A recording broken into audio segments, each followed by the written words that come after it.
Welcome students. मैंने previous sitting में अपने पास बेस लेवल क्वेश्चन सारे कर लिए थे, तो मेरे पास करीब करीब 10 मिनट का कॉन्सेप्ट हो गया है पॉलीगन वाला।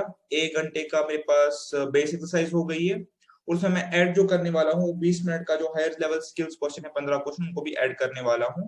20 से 30 मिनट एट मैक्स इसमें हम स्पेंड करेंगे और मैं इसको एज अ सिंगल वीडियो आपके सामने अपलोड करूंगा।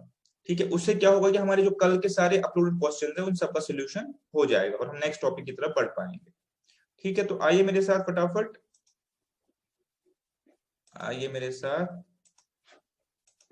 क्वेश्चंस करते हैं। कुछ ज्यादा इसमें टेक्निकलिटी नहीं है, जो हमने कॉन्सेप्ट सारे करे हैं, तो कोई भी इसमें मेरे हिसाब से कोई डिफिकल्टी ज्यादा तो होनी नहीं चाहिए। ठीक है, तो क्वेश्चन डिस्कस कर लेंगे जहां पे कोई डिफिकल्टी होगी। एक्सरसाइज 2, इसका नाम है हायर स्किल क्वेश्चंस और ये मैं रिकॉर्ड कर रहा हूं अभी 10/4 को और ये आज ही अपलोड हो जाएगा। अराउंड 10 साढ़े 10 के करीब ये अपलोड हो जाएगा।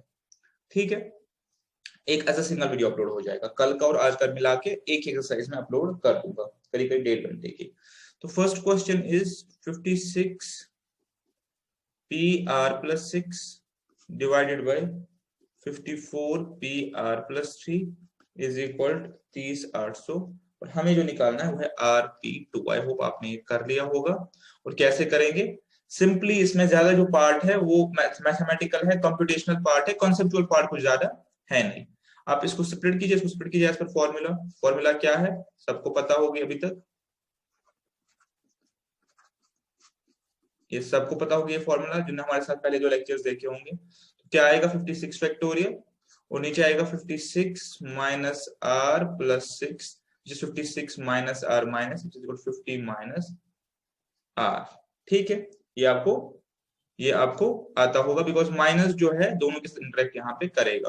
तो ऊपर वाला मेरा पोर्शन हो गया 56 फैक्टोरियल और नीचे हो गया 50 माइनस आर फैक्टोरियल। सिमिलरली जब इसको निकालूंगा तो मेरे पास हो आएगा 54 factorial divide by 51 minus R factorial similar basis पे। और अब मैं इसको क्या कर सकता हूँ, रेसिप्रोकल कर सकता हूँ बिकॉज मुझे फ्रैक्शंस को डिवाइड करना है। तो मेरे पास हो गया 51 minus R factorial divide by हो गया 54 फैक्टोरियल। ठीक है, अब आप इसमें कटिंग शुरू कीजिए। मेरे पास बचेगा 56 इंटू 55 और यहाँ मेरे पास बचेगा 51 माइनस आर। सेम रेशनल जो है, अगर आपको यहाँ पे डिफिकल्टी हो रही तो ऐसे देखिए, ये हो गया 51 minus R into 50 minus R factorial. हमेशा बड़े में से हम छोटा फैक्टोरियल बाहर निकालते हैं। ठीक है, तो ये हो गया। अब सिंपली मुझे क्या करना है, 51 minus R is equal 3800 divided by 56 into 55। ठीक है, अब इसको सिंपलीफाई कीजिए फटाफट से। कोई डिफिकल्ट ऑपरेशन तो मैथमेटिकल ऑपरेशन तो है नहीं, आप लोग कर पाएंगे, बहुत ही इजी है। देखिए कैसे, ये हो गए 15,400, ये हो गए 28, ये हो गए 7700, ये हो गए 14, अब 7 से करिए, ये हो गए 1100, ये हो गए 2, ये 2 से करिए, ये हो गए 55 और 0, 55 से ही करिए, हो गया 1 और 0। कुल मिलाकर बस 51 minus R is equal to 10 और आर इज इक्वल 41। अब निकालना क्या था, 41p2 is equal to 41 factorial divided by 39 factorial is equal to 41 into 40, 0 ऐसे आएगा, 4 1s are 4 और ये 16 40। ठीक है, एंड आई होप आप लोगों ने सॉल्व कर लिया, मुझे नहीं लगा इसमें कोई डिफिकल्टी होनी चाहिए। क्वेश्चन नंबर 2 to 5 बहुत ही आसान है। क्वेश्चन है ओमेगा को अरेंज करना है विद सम रेस्ट्रिक्शंस। पहले बताया कोई रेस्ट्रिक्शंस नहीं होती तो आंसर क्या होता, आंसर होता ये। ठीक है, लेकिन रेस्ट्रिक्शंस है। रेस्ट्रिक्शन क्या है, O and A occupy end places, O and A occupy end places। तो इसका मतलब O and A को मुझे या तो ऐसे लिखना पड़ेगा या तो ऐसे लिखना पड़ेगा। तो इसका मतलब O and A को अरेंज करने के कितने वेज है, 2 वेज, या OA या AO, और बीच में मेरे पास कोई रेस्ट्रिक्शन नहीं है, 3 to 1 यूज कर सकता हूँ। मेरा आंसर हो जाएगा 2 into 3 factorial is equal to 6 2 12 yes. Question number 2, question number 3 rather, omega का दूसरा part, E is always in middle, तो ज्यादा इजी क्वेश्चन है। E को फ्रीज कर दीजिए, यहाँ पे बचा क्या, 4 3 2 1। E की कोई वे नहीं है तो मिडल में फ्रीज करना है, 12 2 हो गए 24। ठीक है, क्वेश्चन नंबर 4 ध्यान से देखेंगे। Vowels occupy odd places. Where are the odd places? This, this and this, ये ऑड प्लेसेस है। यहाँ पे जो वोवेल्स यूज करने हैं, मतलब जो ओमेगा में से अगर मैं देखूं, ये तीन मुझे इन तीन जगह पे यूज करने हैं। तो 3p3 is equal 3 factorial obviously, या 3 to 1 भी आप बोल सकते हैं।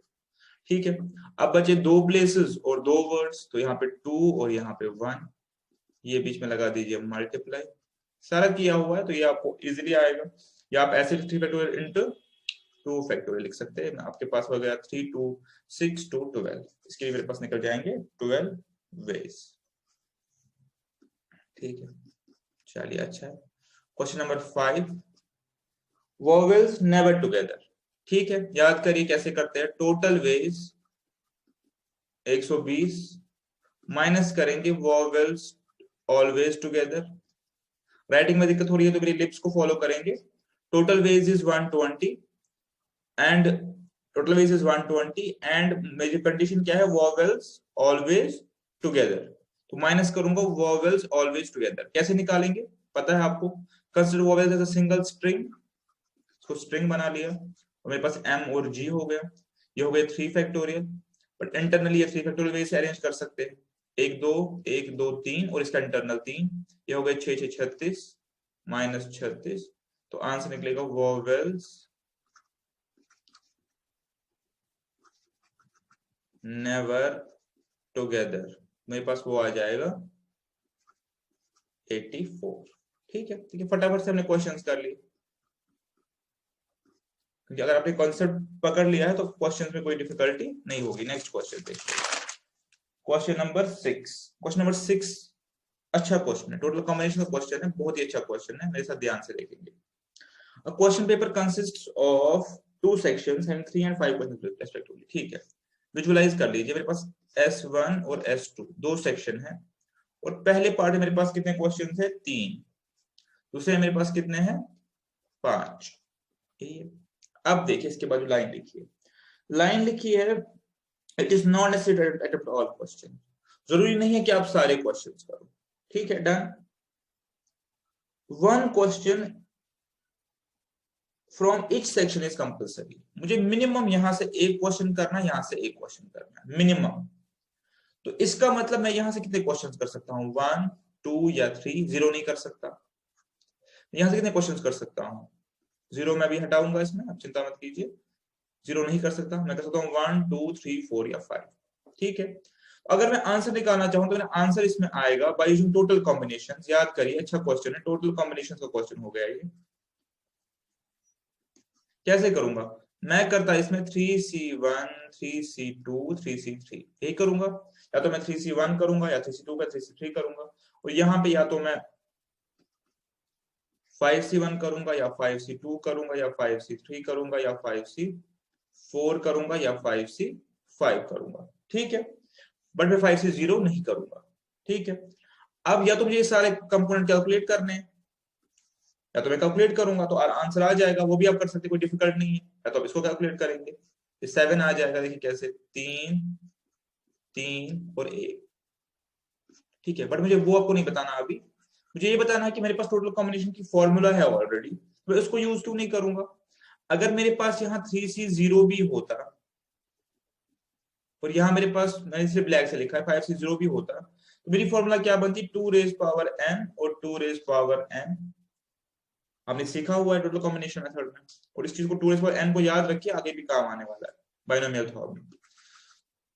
ठीक है, लेकिन अब मेरे पास तो ये तो मैंने खुद ही ऐड किया, तो था ही नहीं मेरे पास, तो मैं यहाँ पे क्या करूंगा? -1 -1। ठीक है, -1 बेसिकली वो मेथड है जहां पे मैं कोई भी क्वेश्चन नहीं कर रहा, बट क्वेश्चन क्या बोल रहा है कि आपने कोई ना कोई क्वेश्चन करना ही है, तो इसका मतलब मैं -1 वाले पार्ट को ले नहीं सकता। अगर क्वेश्चन बोले कि आपकी अपनी चॉइस है, आप क्वेश्चन करो या नहीं करो, तो फिर 2 रेज़ पावर 5 सही आंसर था। लेकिन यहाँ पे मिनिमम क्वेश्चन करना ही करना है, तो 5C0 की पॉसिबिलिटी मैंने एक्सक्लूड कर दी। ये हो गए 8 में से 2, वही 7 जो निकाले थे, ये हो गए 32 16 32 31। मल्टीप्लाई कीजिए सिंपली 7 और 21 217 इसका आंसर हो जाना चाहिए। अरे होप आप लोगों ने इसका आंसर निकाला होगा। चलिए फटाफट से क्वेश्चन नंबर 7 अच्छा क्वेश्चन है। कैलकुलेशन वाला पार्ट आप टेक केयर कीजिए, मेरे पास कॉन्सेप्चुअल पार्ट दिखाऊंगा अभी, कैलकुलेशन वाला पार्ट मैं यहाँ देता हूँ। How many necklaces of 12 beads can be made from 18 beads. मेरे पास 18 बीड्स है और मुझे 12 बीड्स का नेकलेस बनाना है। तो ये क्वेश्चन हो गया परम्यूटेशन प्लस कॉम्बिनेशन का क्वेश्चन। ठीक है, सबसे पहले मुझे 18 में से 12 बीड्स चूज करने हैं, कौन से लगाऊंगा उसमें, तो वो मेरे पास चॉइस होगी 18 सी चूज 12। जब मेरे पास वो 12 बीड्स आ जाएंगे फिर उनको मुझे अरेंज करना है, तो अरेंजमेंट में क्या बनेगा 11 फैक्टोरियल। परम्यूटेशन का फॉर्मूला क्या होता है 11 फैक्टोरियल। ठीक है, आंसर हो गया या कुछ भूल रहे हैं?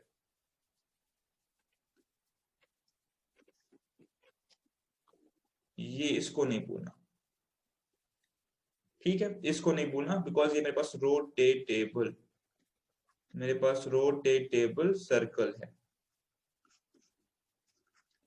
ये मेरे पास रोटेटेबल सर्कल है, तो उसको आपने नहीं भूलना।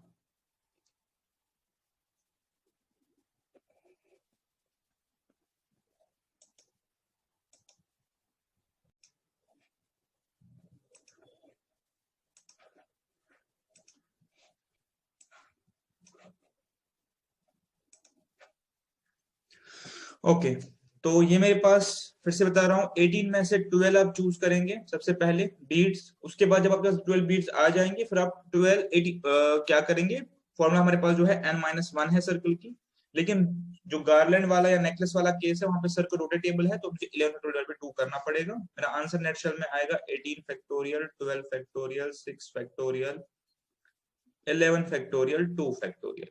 अब आगे इसका टेक केयर करना वो आपकी जिम्मेवारी। 12 पहले 12 निकल जाएंगे, कुछ सम बचेगा 6 से निकल जाएगा, आप नर्शल करेंगे तो ये ज्यादा सिंप्लीफाई हो जाएगा, ये टर्म्स मोस्ट लाइकली रहेंगी और यहाँ पर सिंप्लीफाई हो जाएगा। And I think you are competent to take care of this calculation. चलिए क्वेश्चन नंबर 8 बहुत ही अच्छा क्वेश्चन है, यहाँ पे मिस्टेक करने के चांसेस है। मेरे पास 5 टास्क है और 5 लोगों को देने हैं। Let us call these people A B C D E। ठीक है, बोल सकते हैं task 1 can not be assigned to either person 1 और 2। जो टास्क 1 है T1 वो किसको नहीं दे सकते, क्वेश्चन लिख रहा है 1 और 2 इनको नहीं दे सकते, इसका मतलब C D या E को देना है। ठीक है, task 2 must be assigned to 3 और 4। टास्क 2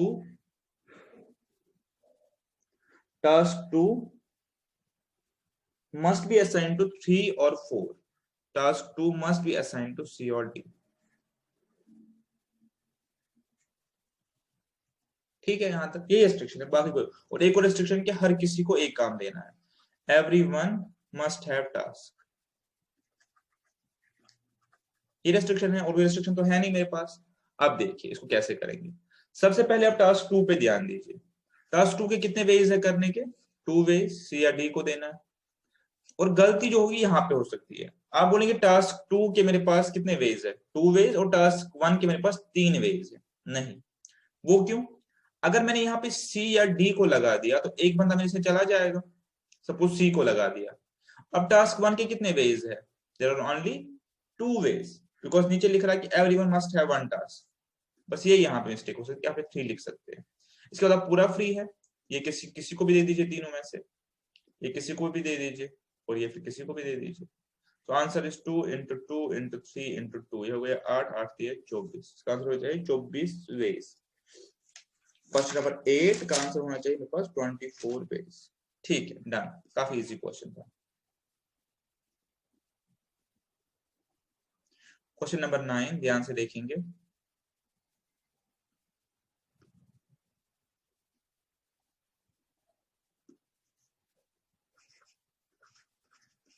क्वेश्चन नंबर 9 बहुत ध्यान से देखेंगे, और क्वेश्चन नंबर 9 जो मेरे पास है उसमें बुक में इसका जो आंसर है वो गलत है, तो इसीलिए आप इसको बहुत से ध्यान से देखेंगे। ठीक है, किसमें जो गलती बुक में है बेसिकली भी गलती आमतौर पे हो सकती है। इसके 2 तरीके, मैं दोनों तरीके बताता हूं तब आप समझ पाएंगे गलती कहां पे होती है। पहले क्वेश्चन को समझ लीजिए। Number of ways in which a committee of 3 ladies and 4 gentleman can be appointed from a group of 8 ladies and 7 gentleman. मेरे पास 8 लेडीज है इसको 8L लिखूंगा, और मेरे पास जो है 7 जेंटलमैन है। ठीक है, मेरे पास 8 लेडीज है और 7 जेंटलमैन। ठीक, तो जो मुझे कमेटी बनानी है, मुझे यहां से 3 चूज करने हैं और यहां से मुझे चूज करने हैं एज पर क्वेश्चन 4। यही क्वेश्चन है।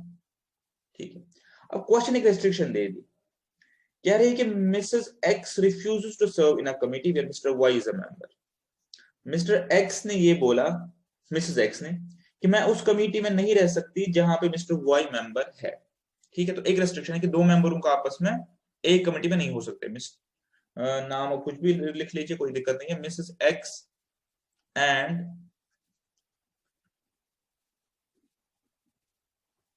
Mister Y can not be in same committee, ये रेस्ट्रिक्शन है। आप निकालना इसका सोल्यूशन। अब इसके 2 तरीके हैं। एक है, उसको हम बोलते हैं इंक्लूसिव मेथड। क्या बोलते हैं, मैं आपको दोनों दिखाऊंगा, फिर आप खुद चूज कीजिए कौन सा इजी है। एक होता है इंक्लूसिव मेथड, एक होता है एक्सक्लूसिव मेथड। 2 तरीके होते हैं इसको अप्रोच करने के। और ऐसे क्वेश्चन आमतौर पे आ सकते हैं, नहीं आपके लेवल पे पूछे जाएंगे, नहीं पूछे जाएंगे, आ सकते हैं, या विदाउट रेस्ट्रिक्शन आ सकता है। तो इंक्लूसिव मेथड, इसमें क्या होता है अपने पास, सबसे पहले मैं कमिटीज वो निकालूंगा जो इंक्लूड करेंगी हमें जो चाहिए। ठीक है, मैं करूंगा कोई चीज समझ आ जाएगी। और दूसरा ये है कि मैं एक्सक्लूजन मेथड यूज करूंगा। ठीक है, पहले मैं एक्सक्लूजन मेथड यूज करता हूं, इजी भी और आपको समझ भी आ जाएगा। मुझे बताइए टोटल कमिटीज कितनी है, रेस्ट्रिक्शन नहीं होगी, टोटल कमिटीज कितनी है। Total committees, if there are no restrictions, without restriction, कोई रेस्ट्रिक्शन नहीं है, कोई भी किसी के साथ भी काम करने को तैयार है, तो मेरा आंसर होगा 8C3 और 7C4। यहां से 3 लूंगा, यहां से 4 लूंगा, जो सिंपल है। इसको जब सिंपलीफाई करेंगे होगा 8 5 3 7 4 3। इसमें बहुत कुछ कैंसिल हो जाएगा, आप इसका टेक केयर कर सकते हैं, इतनी मुझे उम्मीद है। मेरे पास जो निकलेगा वो निकलेगा 1960। ठीक है, यहां तक, इस पे टाइम वेस्ट नहीं करेंगे, अभी मुझे इससे ज्यादा जरूरी बात आपको बतानी है। अब आगे क्या है, आगे पॉइंट ये है कि मिसेस एक्स और मिस्टर वाई सेम कमिटी पे नहीं हो सकते। तो इसमें माइनस करूंगा, मैं से माइनस करूंगा दोज कमिटीज, बोलते हैं exclusive way, those committees minus करूंगा वेयर बोथ आर मेंबर। पता है कि बोथ मेंबर हो ही नहीं सकते, तो हम वो कमिटीज बनाएंगे जहां दोनों मेंबर है, बिकॉज वो कमिटी इसका पार्ट ऑलरेडी हो गई होगी, तो मैं वहां से वो कमिटियां माइनस करूंगा, बिकॉज ये वाला विदाउट रेस्ट्रिक्शन वाला पार्ट है।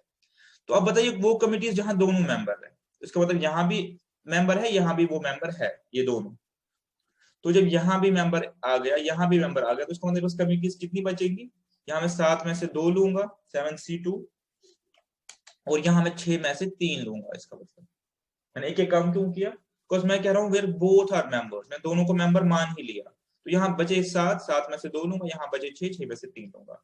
अब मुझे पता है कि आप टेक केयर कर पाओगे, 7 5 2 और ये हो गया 6 3 3।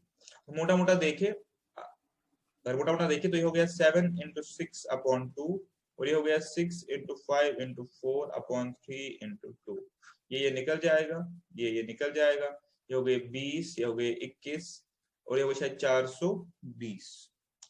राइट, मेरे पास जो आंसर इसका आएगा वो ये आना चाहिए 1540, क्योंकि बुक में इसका आंसर दिया गया है 2065, ऐसा कुछ दिया है 2065, विच आई कंटेस्ट, बिकॉज अगर मेरे पास टोटल कमिटी ही 1960 है विदाउट रेस्ट्रिक्शन, तो विद रेस्ट्रिक्शन कैसे ज्यादा हो जाएंगे, तो ऑब्वियसली कम ही होंगी। तो ये मेरा अप्रोप्रिएट आंसर है, ये मेरा करेक्ट आंसर है। ठीक है, चलिए, आई होप आप इसी को समझ गए। अब आंसर तो हो गया, लेकिन मैं चाहता हूं कि एक बार आप इंक्लूसिव मेथड भी देख लें, बिकॉज आपको पूरा ये क्वेश्चन खुल के इसकी पूरी अंडरस्टैंडिंग हो जाएगी। अगर मैं इंक्लूसिव मेथड यूज करूं, आंसर तो सेम ही होना चाहिए।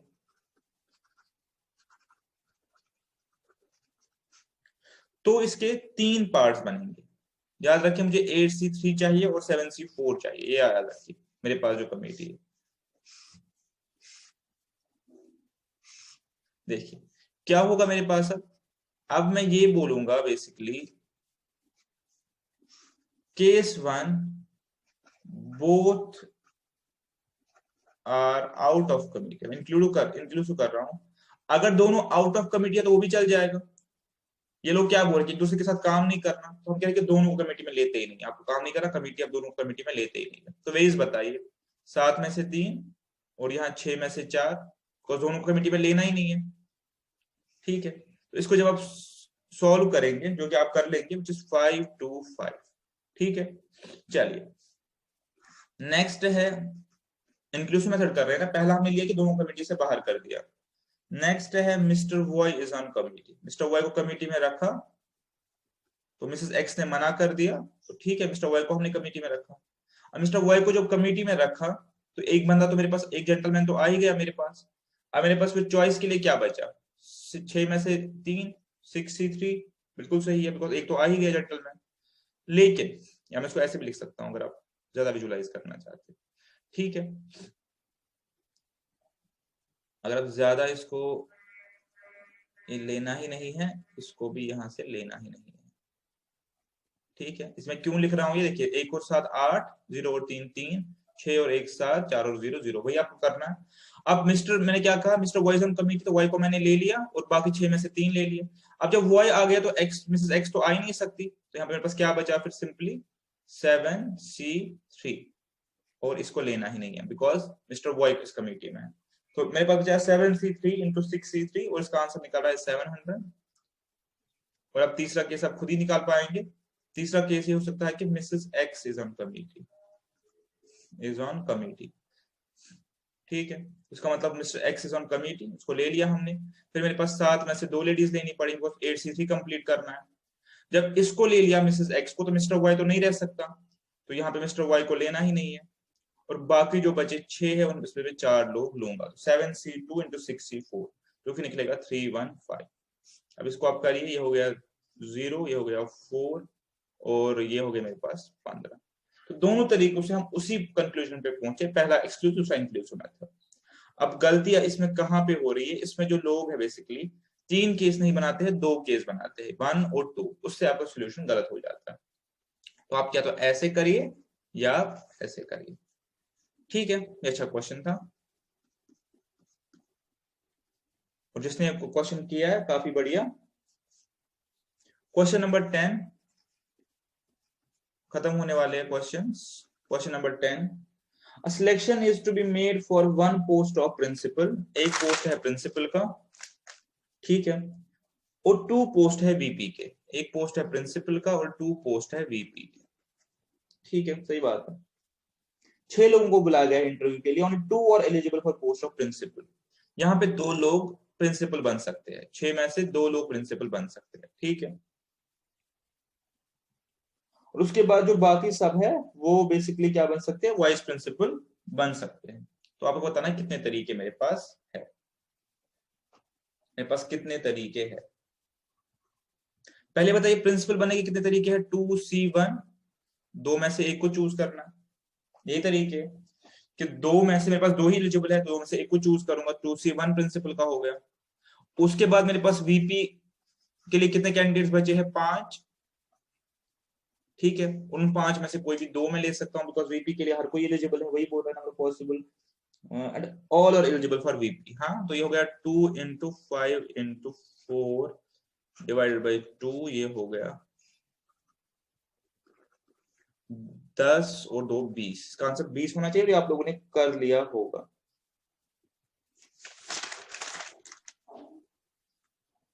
हाँ, नन ऑफ दीज 20।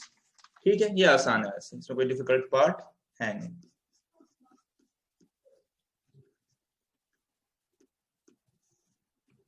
नेक्स्ट है मेरे पास क्वेश्चन नंबर 11। मैंने आपसे कहा कि आप छोड़ दीजिए, एरोस में गलत बने हैं, छोड़ दीजिए।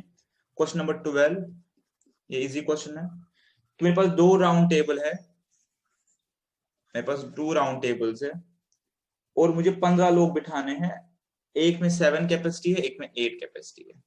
ठीक है, ये मैंने आपको इससे पहले एक ऐसा क्वेश्चन दिखाया हुआ है, परम्यूटेशन प्लस कॉम्बिनेशन क्वेश्चन है। तो पहला अगर मैं टेबल देखूं, मेरे पास आएंगे 15C7 या 15C8, बात एक ही है, मैंने बताया हुआ है। ठीक है, तो ये मुझे लेना ही लेना है 15C7, और ये 15C7 लूंगा, फिर जो 8 लोग बचेंगे उनको यहाँ बिठाऊंगा, तो वो हो जाएंगे मेरे पास 8C8। और अगर मैं पहले 15C8 ले लूं फिर 7C7, बात एक ही आ जाएगी, ये 1 और ये 2 इक्वल है। जैसे भी कर ले, 15C7 लिख लीजिए, 8 लिख लीजिए, बात उससे फर्क पड़ता नहीं है। ठीक है, तो ये हो गई कॉम्बिनेशन वाला पार्ट। इंटू 8C8 1 है, उसको इग्नोर कीजिए। फिर यहाँ पे 6 फैक्टोरियल और यहाँ पे 7 फैक्टोरियल, ये मेरे पास इसका हो जाना चाहिए answer. 15C7 into 6 factorial 7 factorial, answer 15C8 लिखा है, तो एक ही बात है, कोई इसमें डिफिकल्टी नहीं है। ये एक ही है, दोनों एक ही चीज है, तो कोई डिफिकल्टी नहीं है इसमें। चलिए फटाफट से हम कंक्लूड कर रहे हैं लास्ट क्वेश्चन से। Question number 13, there are 10 stations on railway line and number of different journey tickets। different journey tickets कितनी होनी चाहिए? 10 स्टेशन है ए और से बी के बीच में। डिफरेंट जर्नी टिकट का क्या क्या मतलब होता है कि यहां से मैं एक ट्रेन से जाऊंगा और यहां से डिफरेंट ट्रेन या बस से आऊंगा। तो अगर 10 स्टेशन है तो यहाँ से 10 वेज है और वहां से 9 वेज है, तो डिफरेंट वेज से आना है, सेम ट्रेन से या सेम रूट से वापस नहीं आना। तो कितने डिफरेंट टिकट्स होने चाहिए? 10 into 9 is equal to 90। There are 90 ways to complete this journey। ठीक है, through different I should say, क्या लिखा है, हाँ, डिफरेंट स्टेशन, बिकॉज 10 स्टेशन है टोटल। ठीक है, तो इसका मतलब आना 10 से है और जाना आपको 9 से ही है, बिकॉज वो वाला स्टेशन यूज नहीं कर सकते जहां से आप आए, बिकॉज क्वेश्चन कह रहा है डिफरेंट जर्नी टिकट्स। अगर डिफरेंट नहीं होता तो 10 into 10 100 कर ले। ठीक, ये बेसिक फंडामेंटल्स ऑफ काउंटिंग है, इसमें कोई डिफिकल्टी है नहीं। अब देखिए अच्छे क्वेश्चन है ये, 3 लास्ट क्वेश्चन है, काफी अच्छे क्वेश्चन है।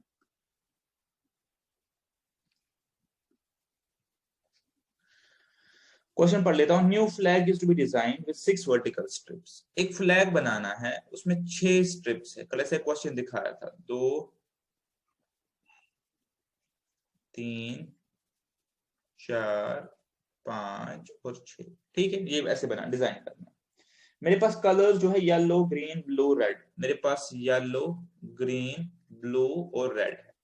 ठीक है, अब क्वेश्चन बहुत तरीकों से बन सकता है। सपोज पहला क्वेश्चन में कितने नंबर ऑफ वेज है कि मैं इसको डिजाइन करूं, अगर रिस्ट्रिक्शन कोई भी नहीं है तो आप बोलोगे 4 into 4 into 4 into लाइक। और ये क्वेश्चन लेकिन क्या बोल रहा है, रिस्ट्रिक्शन है, number of ways this can be made, no two adjacent strips have same colour. Means adjacent में कलर सेम नहीं होना चाहिए, बाकी हो साथ साथ कलर सेम नहीं होना चाहिए। ठीक है, समझ गए, काफी इजी क्वेश्चन है। कैसे प्रोसीड करेंगे बताइए, कैसे प्रोसीड करेंगे? इजी क्वेश्चन है। पहली स्ट्रिप में मेरे पास कोई रिस्ट्रिक्शन नहीं है, मैं कोई भी कलर कर सकता हूँ, येलो ग्रीन ब्लू रेड, तो मेरे पास 4 वेज है, देयर इज नो रिस्ट्रिक्शन। मेरे पास 4 वेज है, मैं कोई भी कलर कर सकता हूँ। सेकंड स्ट्रिप में जो पिछले वाला कलर है मैं वो नहीं कर सकता, बिकॉज एडजेसेंट में सेम कलर नहीं आ सकता, 3 कलर कर सकता हूँ यहाँ पे, बिकॉज पिछले वाला कलर एक्सक्लूड है। अब नेक्स्ट में देखिए, नेक्स्ट में मैं क्या कर सकता हूँ, जो कलर यहाँ पे किया है वो नहीं कर सकता, लेकिन जो यहाँ पे किया वो तो कर सकता हूँ। उसका मतलब 3 वेज है, फिर से 3 वेज है, फिर से 3 वेज है और फिर से 3 वेज है। आई होप आप इस चीज को समझ गए। फिर से बताता हूँ, अब फ्रंट आप कोई भी कलर कर सकते हैं, नेक्स्ट आप पिछला कलर नहीं कर सकते, 4 में से 3 वेज होंगे। अब 3 जब यहाँ पे हो गए तो आप ये वाला कलर नहीं कर सकते, ये वाला तो कर ही सकते हैं, तो आंसर फिर से 3 ways, 3 ways and so on. So answer is 4 into 3 raised power 5। ठीक है, क्या आंसर लिखा है इसने? इसने लिखा है कुछ अजीब सा, 12 into 81। 12 कहाँ से आएगा, into 3 कर लीजिए इसको, 27 81। हाँ, ये आपका आंसर आ जाएगा। ठीक है, वही चीज है, ये आपका आंसर एक्चुअल में। तो बाकी उसने बना दिया है, कैसे मर्जी आंसर बनाए, ये आपका एक्चुअली आंसर होना चाहिए। ठीक है, आई होप आप समझ गए होंगे, इजी पार्ट था।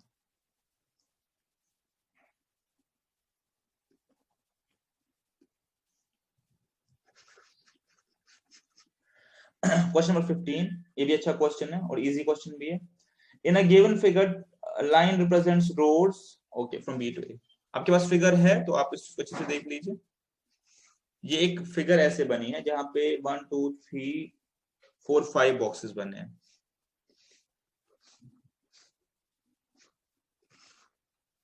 और यहाँ पे 3 बॉक्सेस बने हैं, ऐसे ही है। ये नॉर्थ है और ये आपको पता ही है ये वेस्टवर्ड मूवमेंट है, और ये ए दिया गया है, ये बी दिया गया। सिंपली बोल रहे हैं कि ए से बी तक जाने के लिए कितने तरीके हैं, डिस्टिंक्ट तरीके, हमें डिस्टिंक्ट रूट्स आर देयर। ठीक है, और ट्रैवल आपने करना है नॉर्थवर्ड या वेस्टवर्ड। तो अगर आप सिंपली देखें, बेसिकली आपकी टोटल मूवमेंट्स कितनी होनी चाहिए ए से बी तक पहुंचने के लिए? सिंपल कहीं पे भी देख लीजिए टोटल मूवमेंट्स। ये देखिए सबसे सिंपलेस्ट रूट, 1 2 3 4 5 6 7 8, सही बोल रहा हूं? कोई भी एक और देख लीजिए, 1 2 3 4 5 6 7 और 8। तो बेसिकली हर जगह हमारे पास है 3 नॉर्थवर्ड मूवमेंट्स और 5 वेस्टवर्ड मूवमेंट्स। ऐसे करके मैं पहुंचूंगा। तो मेरे टोटल जो मूवमेंट्स है वो 8 है, मुझे 8 मूवमेंट्स करनी है, और 8 में से मुझे 3 नॉर्थवर्ड और 5 वेस्टवर्ड करनी है। ठीक है, पॉइंट टेकन। तो अब मुझे देखना डिस्टिंक्ट रूट कितने हैं, तो मैं सिंपली करूंगा इसमें 8C5, या मैं 8C3 भी कर सकता हूं, आंसर सेम है। कि मेरे पास 8 चॉइसेस है, मुझे 5 जो मूवमेंट्स है वो अपवर्ड करनी है या साइडवेज करनी है, साइडवेज 5 करनी है, अपवर्ड 3 करनी है। तो मैं ये लूं या ये लूं, मेरा आंसर सेम हो जाएगा। This is 8।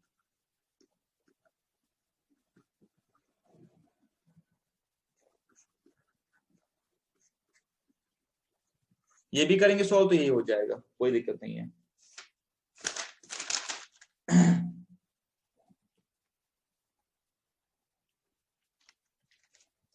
ठीक है, मेरे को 50 आंसर हो गया। अब 8 चीज अगर इसको भी सॉल्व करेंगे तो आपको पता है आंसर सेम ही निकल जाएगा। लास्ट क्वेश्चन है जो कि बहुत अच्छा क्वेश्चन है, बहुत ही प्यारा क्वेश्चन है, और इसके साथ मैं इसको वाइंड अप करूंगा आपके इस वाले चैप्टर को। नेक्स्ट हम बाइनोमियल थ्योरम शुरू करने वाले हैं, उसका लिंकेज है यहाँ पे, तो इसलिए मैंने इसको पहले चूज किया। अब देखिए, An intelligence agency forms a code of 2 distinct digits like from 0 to 9। देखिए पहले देखिए, एक इंटेलिजेंस एजेंसी जो है वो कोड बनाती है 0 से 9 तक वर्ड्स को यूज करके, और कोड होता है 2 डिजिट्स का, और डिजिट्स होते हैं नॉन डिस्टिंक्ट। ठीक है, एक पहले ये रेस्ट्रिक्शन के नॉन डिस्टिंक्ट है, सेम नहीं होते। सॉरी, 2 डिस्टिंक्ट कोड्स होते हैं। ठीक है ना, कोई भी 2 वर्ड्स रिपीट नहीं होंगे, डिस्टिंक्ट कोड्स बनाते हैं। Intelligence agency forms a code of 2 distinct digits from 0 to 9, ठीक है, such that first digit is non-zero। यहाँ पर रेस्ट्रिक्शन है कि ये नॉन जीरो होना चाहिए, तो ये 9 वेज हो गए, ये 9 वेज हो गए मेरे पास, नॉन जीरो है। ठीक है, ये मेरे पास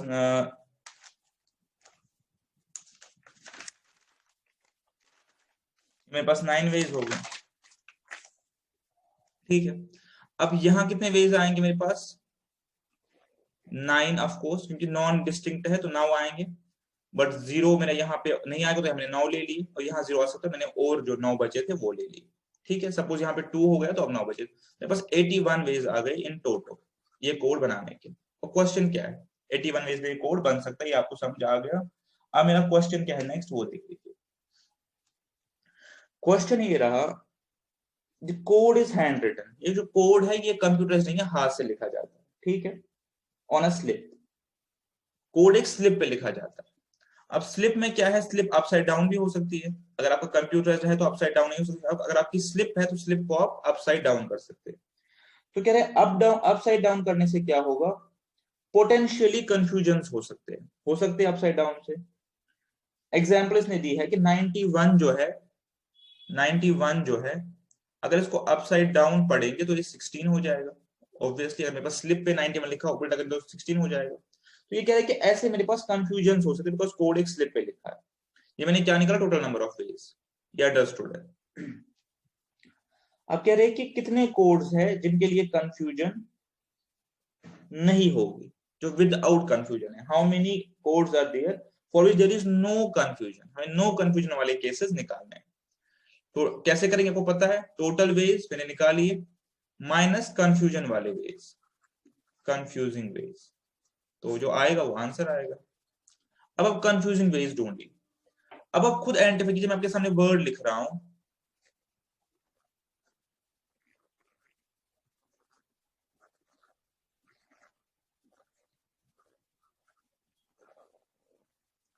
ठीक है, कौन से ऐसे वर्ड्स हैं जिनको मैं अपसाइड डाउन करूं तो कंफ्यूजन क्रिएट कर सकते हैं,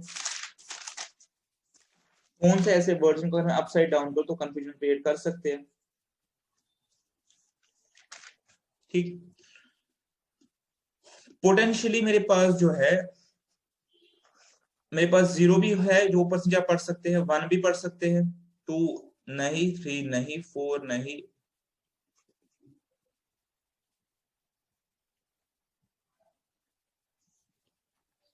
मेरे पास 0 है, 1 है, पता है आपको, ये ऊपर से नीचे पढ़ सकते हैं, 0 और 1 इनको क्रॉस कर उसको कट कर रहा हूं, 6 उल्टा करेंगे तो 9 हो जाएगा, तो ये भी मेरी कैटेगरी में जाएगा। 7 का कोई नहीं है, 8 एज इट इज, बेसिकली 8 जो है, 8 आप वहां से पढ़े यहां से पढ़े, 8 इज लाइक 8 ओनली, तो इसका भी ऊपर से नीचे पढ़ सकते हैं। सपोज मैं इसको उल्टा पढ़ूं तो 81 हो जाएगा, तो 8 भी मुझे लेना पड़ेगा और 9 भी लेना पड़ेगा। ठीक है, तो मेरे पास पोटेंशियली जो है कंफ्यूजिंग है, जो ऊपर से नीचे पढ़ सकते हैं, 0 1, मेरे पास आ गया 6, मेरे पास आ गया 8, मेरे पास आ गया 9। लेकिन इसमें जो 0 है मेरे पास, मैं पहले ही कह रहा हूं कि वो मैं आगे रखूंगा नहीं कभी, तो 0 को मैं हटा देता हूं। मेरे पास जो बचेंगे 1 6 8 और 9 बचेंगे। ठीक है, अब मुझे वो अरेंजमेंट्स निकालनी है जो इन वर्ड से बनती है। उससे क्या होगा, उससे ये होगा कि मैं वो वेज निकालूंगा जो कंफ्यूजिंग है। जब मैं वो माइनस करूंगा तो मेरे पास आंसर आएगा जो नॉन कंफ्यूजिंग वेज है। ठीक है, सिंपल सा मेथड है। आई होप आप यहां तक समझ गए। क्वेश्चन है कि कौन से वेज है जो कंफ्यूजिंग नहीं है। ठीक है, अब आप देखिए कैसे करेंगे। पहला 4 तरीकों से, अगर मुझे इन्हीं वर्ड से बनाना है तो पहला 4 तरीकों से, और दूसरा नॉन डिस्टिंक्ट है तो 3 तरीकों से, हो गए 12। ठीक है, हो गए 12। तो जब 12 हो गए तो मेरे पास ये माइनस कर दीजिए, मेरे पास ये हो गया 69 वेज। ये इसका मेरे पास आ जाएगा आंसर, राइट। मेरे पास हो गया कंप्लीट। अब इसमें एक और पॉसिबिलिटी बन सकती है आंसर की, अगर मैं 0 को भी ले लूं, और 0 को एक्सक्लूड करना है, 0 को भी ले लूं, तो मेरे पास ऑप्शंस आएंगे 0 1 6 8 9 कंफ्यूजिंग वाले। इस केस से मेरे पास क्या हो गया, पहला कितने वेज से, 0 आगे नहीं रखना तब भी 4 ही है, इंटू 4। ठीक है, तब मेरे पास हो गए 16, 81 माइनस 16। तो उस केस में मैं आंसर अकॉर्डिंगली रिफाइन कर सकता हूँ, 65 वेज भी आंसर लिख सकता हूँ। और क्योंकि 65 मेरे पास ऑप्शन नहीं है तो मैं 69 को ही लेके चलूंगा, 0 को एक्सक्लूड कर दिया। ठीक है, तो ये हो गया डन। अब नेक्स्ट हमारा मोडस ऑपरेंडी क्या रहेगा, ये वीडियो आपके सामने अपलोड होकर आ जाएगी। इसके बाद मैं आपको फर्दर क्वेश्चंस दूंगा प्रैक्टिस के लिए, जो आप करना चाहते हैं। और हमने सिर्फ क्वेश्चंस कर दिए, फर्दर करना चाहते हैं तो कर लीजिए। तो नेक्स्ट लेक्चर में स्टार्ट करूंगा बाइनोमियल थ्योरम, और वो एक ही क्लास में कंप्लीट हो जाएगी। ठीक है, see you next class, thank you very much.